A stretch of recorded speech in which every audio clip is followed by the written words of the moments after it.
يا أيها الذين آمنوا لا تتخذوا الكافرين أولياء من دون المؤمنين।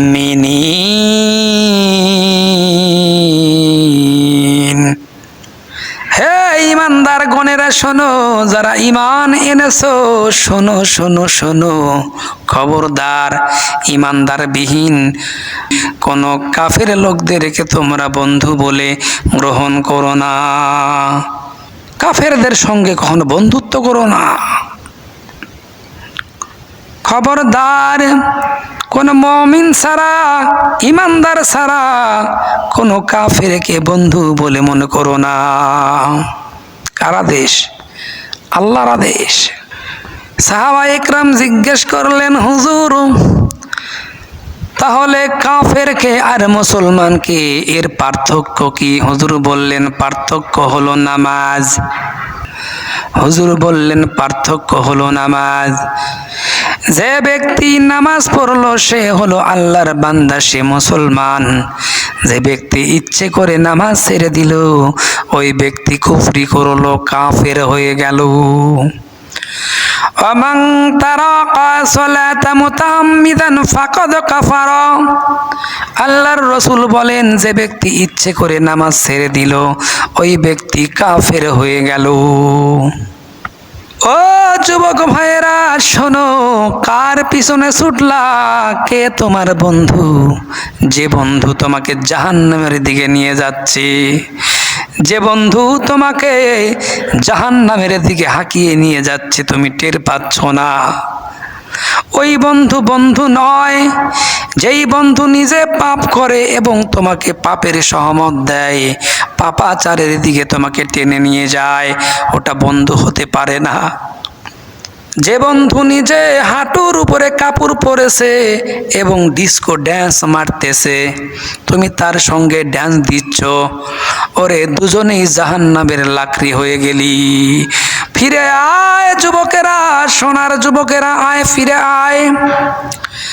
জাহান্নামের পথে থাকিস না রে ভাই, ফিরে আয়, আল্লাহর দিন শেখ, আল্লাহর দিনের পথে চলে আয়, ফিরে আয়।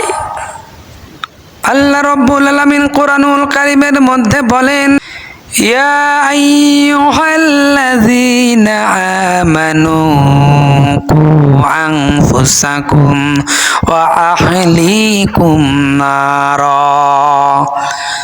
হে ঈমানদারগণ শোনো, তোমরা নিজেরা দোজখের আগুন থেকে বাঁচো আর তোমার আহাল বায়াত পরিবার পরিবর্গকে তোমরা দোজখের আগুন থেকে বাঁচাও। আজকে যারা বেয়াদব হয়ে যাচ্ছে, এখনকার যুবক সন্তানেরা পাপের পথে চলে যাচ্ছে, তার এক নম্বর দায়ী, একমাত্র দায়ী হলো পিতামাতা। পিতামাতা যদি ওদের সঠিক নির্দেশনা দিত তাহলে ওরা ভুল পথে যেত না। বুঝ হওয়ার সঙ্গে সঙ্গেই তো গান শিখাইছে, আমপারা শিখায় নাই, কালেমা শিখায় নাই, হরফ শিখায় নাই, কোরআন শিখায় নাই।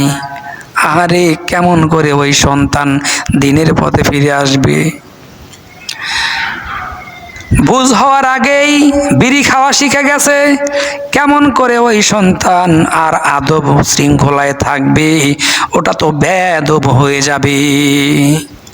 সোনার ভাইরা আমার শোনো, জাহান্নামে যারা যাবে, জাহান্নামে যারা হয়ে যাবে, তারা কি বলবে শোনো। ওয়াকালাল্লাযীনা কাফারু রাব্বানা আরিনাল্লাযীনি আদাল্লানা মিনাল জিন্নি ওয়াল ইনসি নাজআলহুমা তাহতা আকদামিনা লিয়াকুনা মিনাল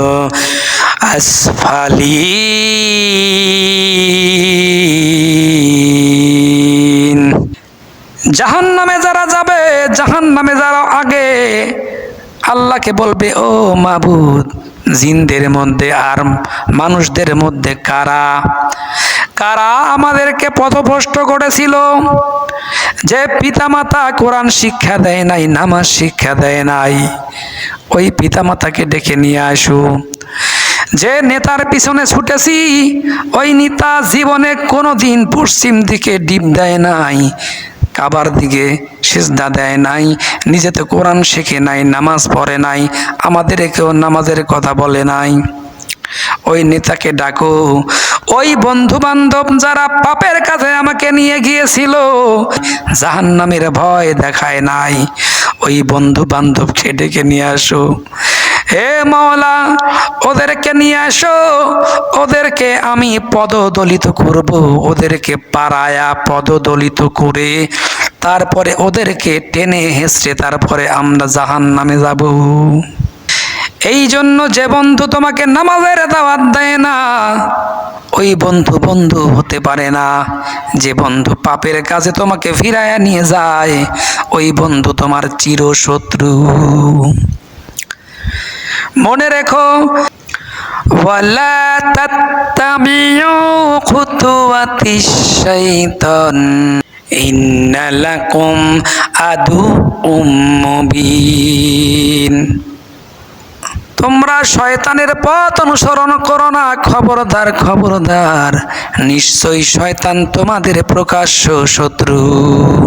শয়তান তোমাদের গোপন শত্রু নয়, প্রকাশ্য শত্রু।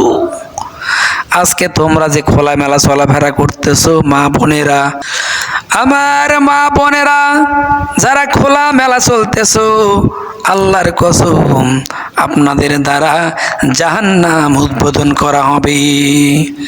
যারা বেপরদায় চলাফেরা করে এদের দ্বারাই জাহান্নাম উদ্বোধন করা হবে। ফিরে আসো মা বোনেরা, ফিরে আসো কলিজার যুবক ভাইয়েরা, ফিরে আসো আল্লাহর দিনের পথে, ফিরে আসো। বেপরদায় থেকো না, উশৃঙ্খল চলাফেরা করো না, গান বাজনা করো না, অশ্লীল গানে নৃত্য দিও না, হাঁটু বের করে চলাফেরা করো না। আজ তো হাঁটু বের করা একটা ফ্যাশন হয়ে গেছে, নাউজুবিল্লাহ। হাঁটু বের করে চলা মানেই ফরজ গায়েব করে দিল, জাহান্নামের পথে অগ্রসর হয়ে গেলে। ফিরে আসো কলিজার টুকরারা, ফিরে আসো। ইয়া আইয়ুহাল ইনসানু মা গররাকা বিরাব্বিকাল কারীম।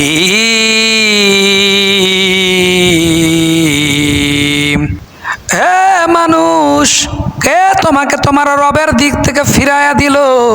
কে তোমার মহিমান্বিত রবের দিক থেকে তোমাকে ফিরাইয়া দিল? একটা বারও ভাবলা না, একটা বারও খবর নিলা না। তোমার মহিমান্বিত রবের দিক থেকে কে তোমাকে ফিরাইয়া দিল? একটাবার বিবেকটাকে খাটাও, একটাবার বোঝো আল্লাহ রাব্বুল আলামিন তোমাকে কিসের জন্য দুনিয়ায় পাঠালেন।